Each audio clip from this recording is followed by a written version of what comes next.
My self Sonu Harman, और आज हम बात करने वाले हैं प्रश्नमाला 25 के ऊपर। और आज आपका जो पार्ट है ना फ्रेंड्स वीडियो का, ये वीडियो का लास्ट पार्ट है लाभ और हानि चैप्टर का। तो आज इसे मैं कंप्लीट कर ही दूंगा। चलिए शुरू करते हैं। इसमें भी मात्र 4 से 5 टाइप का क्वेश्चन है जो कि बहुत ही इंपॉर्टेंट है। तो मैं हर एक टाइप के क्वेश्चन में एक एक टाइप का मैं बना दूंगा, मतलब कि हर एक टाइप से मैं सिर्फ एक क्वेश्चन सॉल्व करूंगा और बाकी जो भी क्वेश्चन है उसको आपको सॉल्व करना है। कॉन्सेप्ट सबका सेम है, तरीका सबका सेम है। देखिए क्या बोल रहा है कि एक घड़ी 20% हानि होने पर 160 रुपये में बिकती है, तो 20% का अगर लाभ हो जाए तो कितना में बिकेगी।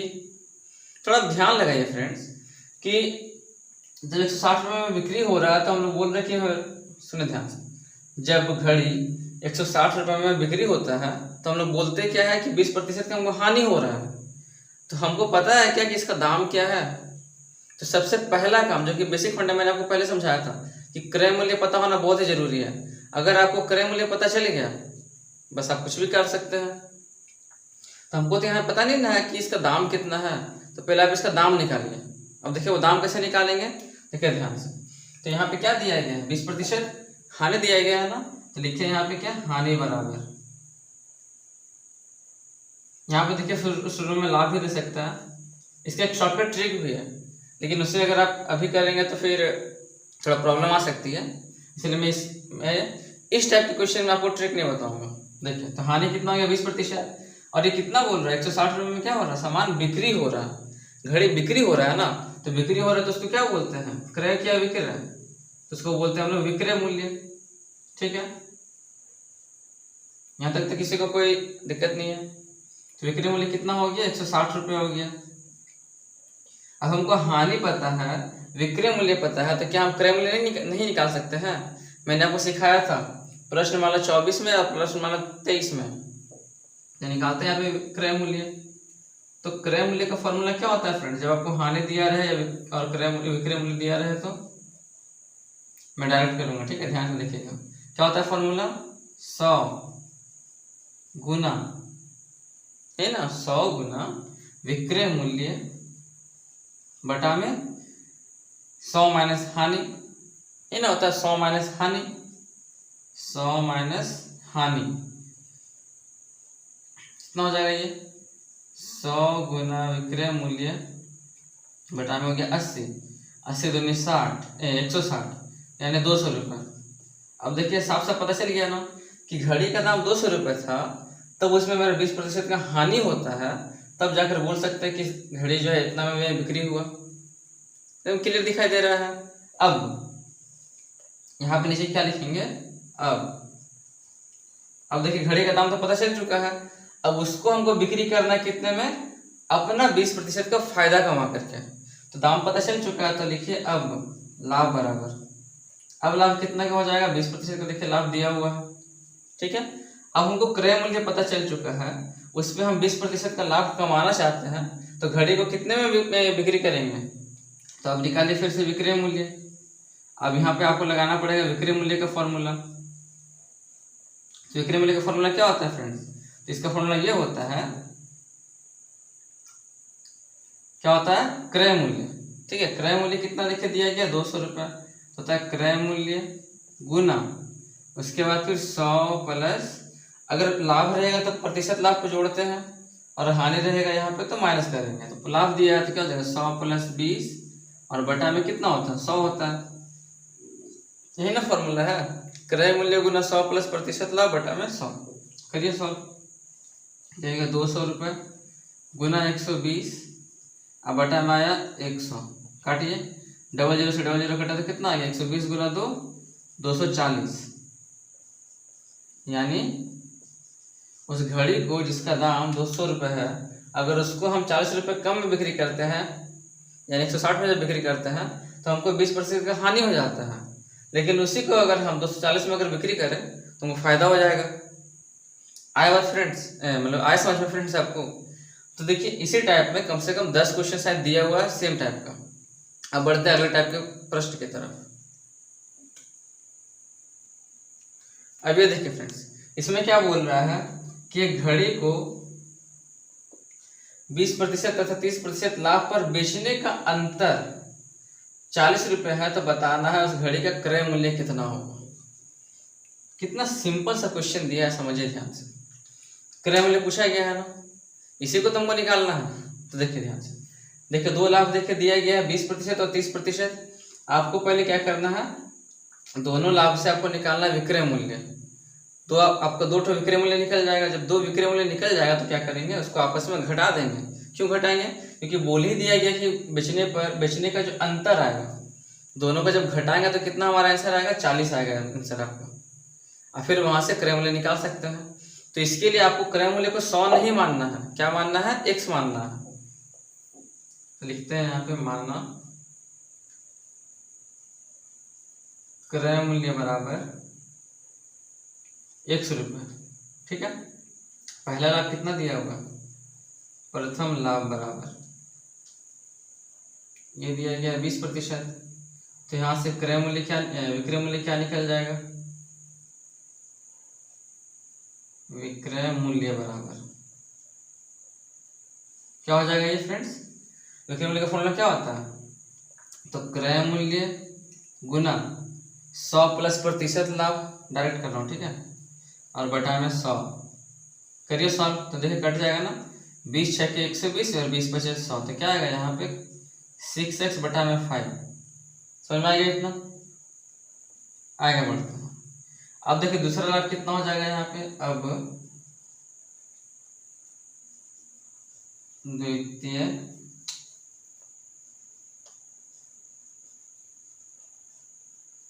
लाभ बराबर कितने का है, 30% का दिया है ना। अब दूसरा लाभ पे निकालते विक्रय मूल्य कितना आता है, विक्रय मूल्य बराबर यहाँ भी सेम चीज, x गुना 100 प्लस प्रतिशत लाभ 30 है ना, तो करिए यहाँ पे क्या 130 बटा में 100, कट गया यहाँ से, क्या आ गया 13x बटा में 10, इतना रुपया। अब आते प्रश्न अनुसार, सवाल में क्या बोला था कि हमारा जो विक्रय मूल्य आएगा ना, उसका जो अंतर है, क्या है उसका अंतर है, वो अंतर कितना आएगा, 40 रुपये आएगा। तो चलिए घटा देते हैं, वही ना करेंगे। तो यहां से इसको घटा देते हैं, कितना दिया हुआ 40 दिया है ना। अब यहां से हम लोग x को ही तो माना था क्रय मूल्य, अब यहां से x का मान निकाल दीजिए। देखिए मैं करता हूँ फटाफट, 10 और 5 का एलसीएम कितना हो जाएगा, 10 हो जाएगा, 10 से कम 10 और ये हो जाएगा क्या 13x माइनस 5 दूनी 10 और 2 छः 12x, ये कितना बराबर 40।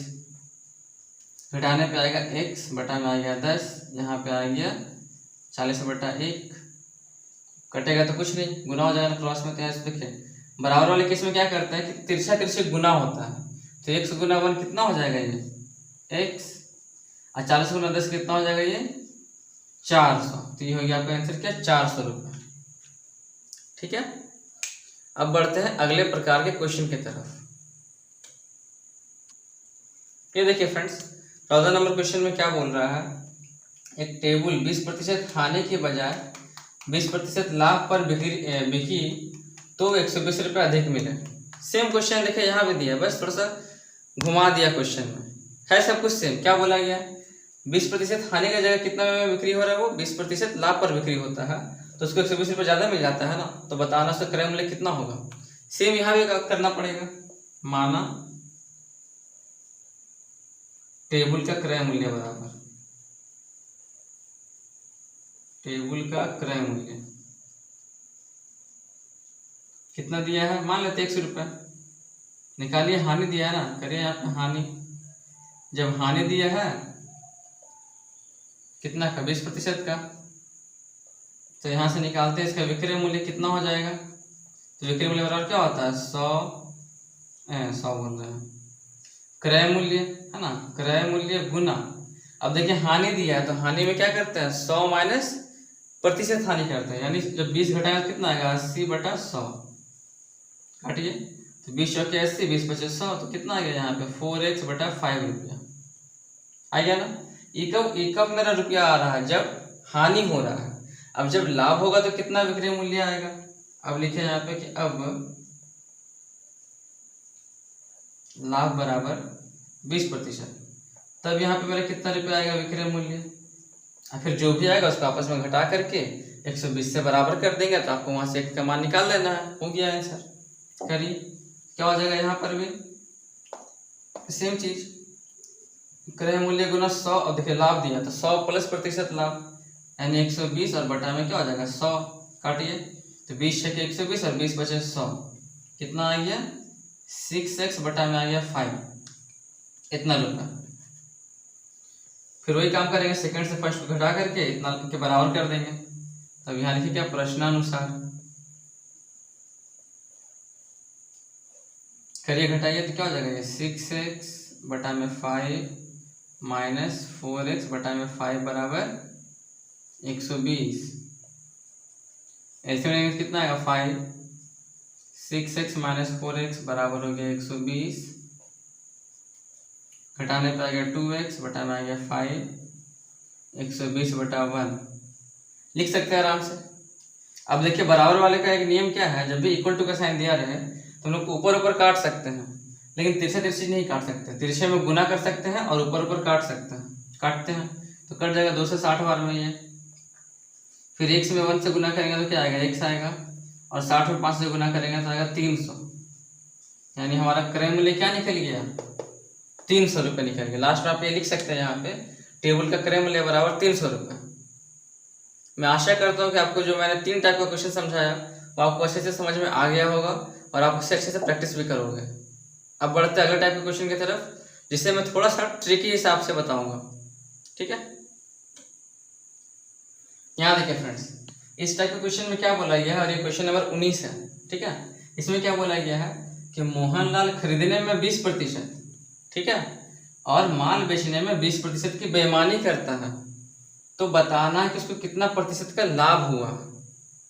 जब भी आपको ऐसा क्वेश्चन दिख जाए, ठीक है, जब भी आपको ऐसा क्वेश्चन दिख जाए, इसका एक ट्रिक है। वो ट्रिक क्या है, x plus y plus x y बटा में 100, मतलब क्या हो गया, तो x हो गया हमारा प्रथम लाभ। अब देखिए वो बेईमानी कर रहा तो लाभ ही हुआ ना, वो खरीदने में 20% का क्या कर रहा है, बेईमानी कर रहा, तो लाभ ही हुआ उसका। तो क्या हो जाएगा यहाँ पे 20, अब y में कितना हो जाता है, देखिए बेचने में वो बेईमानी कर रहा है तो अपना फायदा ही कमा रहा है ना। मतलब अगर कोई सामान 100% दाम पर है, उसको वो खरीद रहा है 80% पे, ठीक है, समझ रहे हैं ना। फायदा कमाया मतलब क्या, कि 80 पे खरीद रहा है वो, अब बिक्री करता है क्या 20% फायदे पे कमा रहा है, यानी 120 उसको बिक्री करता है। तो लाभ देखिए निकालेंगे क्या, तो 100 हो गया हमारा प्रथम यानी 20, अब वाई हो गया क्या सेकेंड वाला यानी 20, प्लस x गुना वाई है तो दोनों गुना करना पड़ेगा, तो 20 गुना 20 और बटा में 100, क्या हो गया 20 20 40, और ये कितना हो गया 20 20 400 बटा में 100, काटिए कितना आ गया 4, 40 प्लस 4 कितना हो गया 44%। आपका ये आंसर निकल गया। कितना इजी है फ्रेंड्स, आपको बस खाली ये ध्यान देना है कि सेम सेम नंबर होना चाहिए, यहाँ पे भी सेम यहाँ भी सेम, तब जा करके ये सेम आंसर आएगा, मतलब इतना आंसर आएगा। जहां पर भी ये सेम वैल्यू नहीं रहेगा वहां पे आपको मैंने समझा दिया था कि वो कैसे बनेगा, ठीक है। 1 नंबर में मैंने आपको समझाया था वो चीज। तो ये देखिए इसका तरीका है। अब बढ़ते हैं अगले क्वेश्चन की तरफ, जो कि एग्जाम के भी व्यू से इम्पोर्टेंट है और जो कि सरकारी नौकरी के भी एग्जाम में आने का चांस ज्यादा रहता है, ये सब टाइप का क्वेश्चन। चलते उसके तरफ।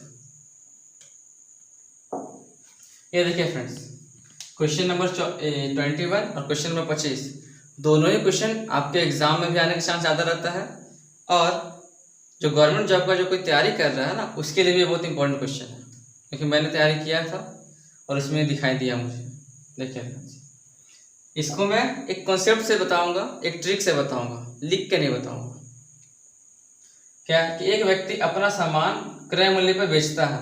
क्रय मूल्य मतलब क्या हो गया कि जिसपे वो खरीद रहा है उसी पे ना बिक्री कर रहा है। मान लीजिए कि वो इंसान खरीदता है 1000 रुपये पे, तो उसको 1000 रुपये बिक्री करता है, लेकिन 1 किलोग्राम के बदले में 950 ग्राम तौलता है, तो बताना उसका लाभ कितना हुआ। समझे ध्यान से।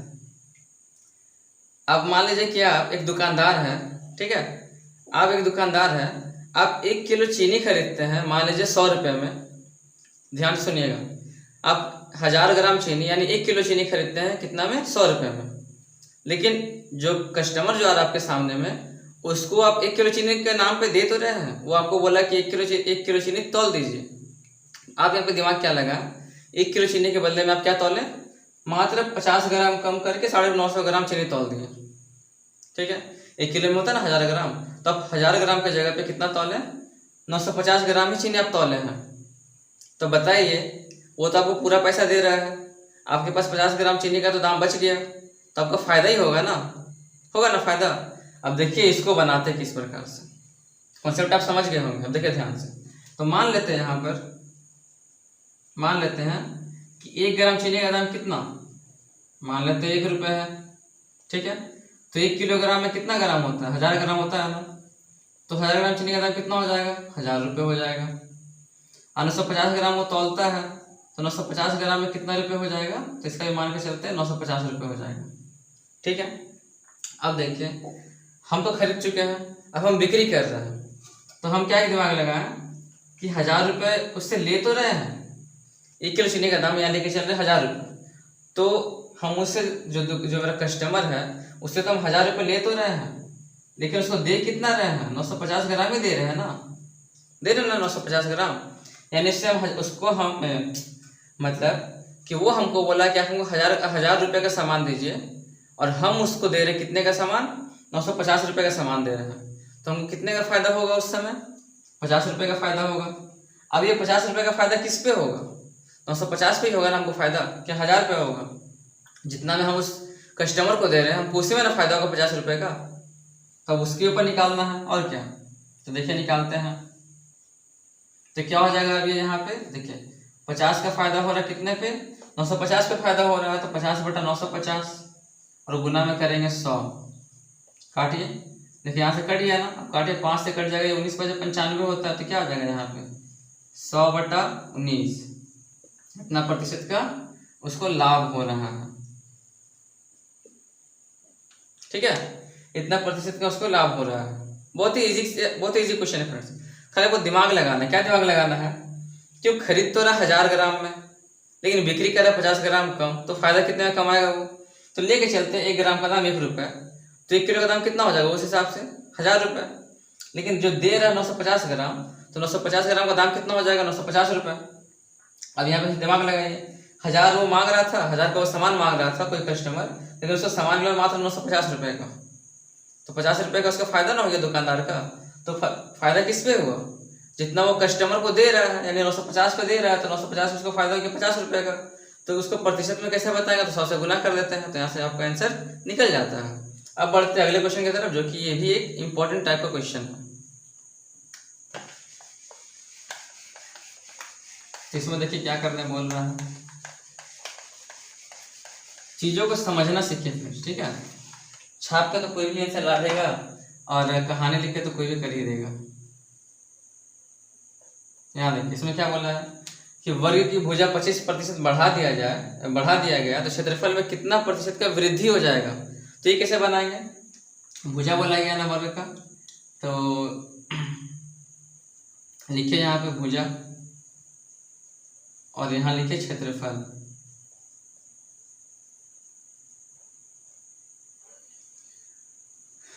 ठीक है, तो मान के चलते हैं 25% बढ़ा गया ना, उसको ऐसे मान लीजिए 25% बराबर, इसको लिख सकते हैं ना 25/100, लिख सकते हैं आराम से।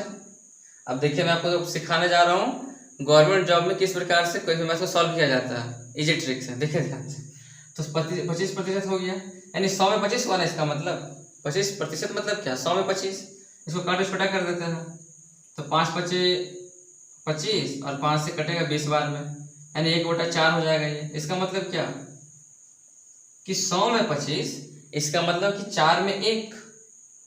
सिंपल सा लॉजिक है ना। हम लोग यहाँ पे 25% में रखते हैं तो बटा में 100 करते हैं, तो उसको बोल सकते हैं 1/4। 25% को हम लोग 1/4 भी बोल सकते हैं आराम से। अब यहाँ पे लिखिए, तो क्या बोल रहा है कि पहले देखिए भुजा कितना था, हमको पहले भुजा कितना था, 4 था ना। जब 4 भुजा था तो क्षेत्रफल कितना आएगा, तो हम लोग वर्ग का क्षेत्रफल का फॉर्मूला क्या निकालते हैं, भुजा का स्क्वायर निकालते हैं ना। तो क्षेत्रफल कितना हो जाएगा, 4 का स्क्वायर यानी 16 हो जाएगा, होगा। तो अब क्या बोला गया कि जो भुजा है ना वो बढ़ गया है। कितना बढ़ गया भाई, तो देखिए 4 में 1 बढ़ गया है। तो देखिए कुछ भी बोलेगा बढ़ गया है या घट गया है ना, वो आपको ऊपर वाला हिस्सा हो जाएगा। तो क्या गया, हिस्सा आपका बढ़ गया, तो 4 में 1 बढ़ गया तो क्या हो जाएगा, ये 5 हो जाएगा। तो अब भुजा जो है 4 से बढ़ करके 5 हो चुका है। 25% यानी कि 4 में 1 बढ़ गया तो 5 हो गया। अब 5 के स्क्वायर कितना हो जाएगा, तो हो जाएगा कितना, 25। सवाल में ये बोला है कि क्षेत्रफल में कितना वृद्धि होगा, कितना प्रतिशत का वृद्धि होगा। तो ये कितना आपको वृद्धि दिखाई दे रहा है, 16 था पहले, अब क्षेत्रफल हो गया 25 यानी 9 का वृद्धि हुआ ना, 9 का वृद्धि। अब ये बताइए कि जो 9 का वृद्धि है वो किस पे हुआ, वो 25 पे हुआ कि 16 पे हुआ। तो इसका भी आपको एक ट्रिक मैं बताता हूँ। इसको आपको ऐसे समझना है, जो भी आपका पहले वाला हिस्सा होगा ना उसको लेके चलना है। तो पहले कितना आया था, 16 आया था, तो आपको 16 पर लेके चलना है। दिमाग में लगा सकते हैं, 16 में 9 का वृद्धि होगा तब ना जाके 25 बनाएगा, है कि नहीं। अब प्रतिशत निकालने के लिए आपका ये आंसर है 9/16, लेकिन हमसे पूछा गया कि कितने प्रतिशत का वृद्धि होगा। तो उसके लिए क्या करेंगे, 100 से गुना कर देंगे। काट गया तो क्या 4 से 16 हो गया, ये कटेगा 4 से 25 बार में, अब तो कटेगा नहीं। तो 25 में हो जाएगा 225 बटा में 4, अब तो कटेगा नहीं, इतना प्रतिशत आपका आंसर हो गया। और काट के देखते हैं तो क्या होगा, 4 × 5 = 20, फिर 25, 4 × 6 = 24 और फिर 0.25% का आपको क्या होगा, वृद्धि हो जाएगा। और इस टाइप का क्वेश्चन एग्जाम में पूछता ही पूछता है। अभी देखते हैं फ्रेंड्स, एक लास्ट टाइप में क्या बोला गया है कि टिकट का दाम 20%। अच्छा हाँ, देखिए मैं आपको बताता हूँ, लाइन पे रहिएगा।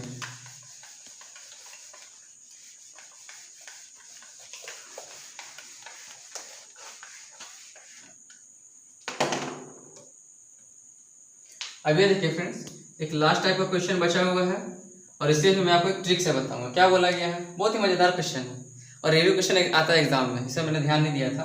क्या है, टिकट का दाम 20% कम गया, ठीक है, बिक्री 20% बढ़ गया, तो बताना है व्यापार में कितना प्रतिशत का वृद्धि हुआ या फिर कमी हुआ है।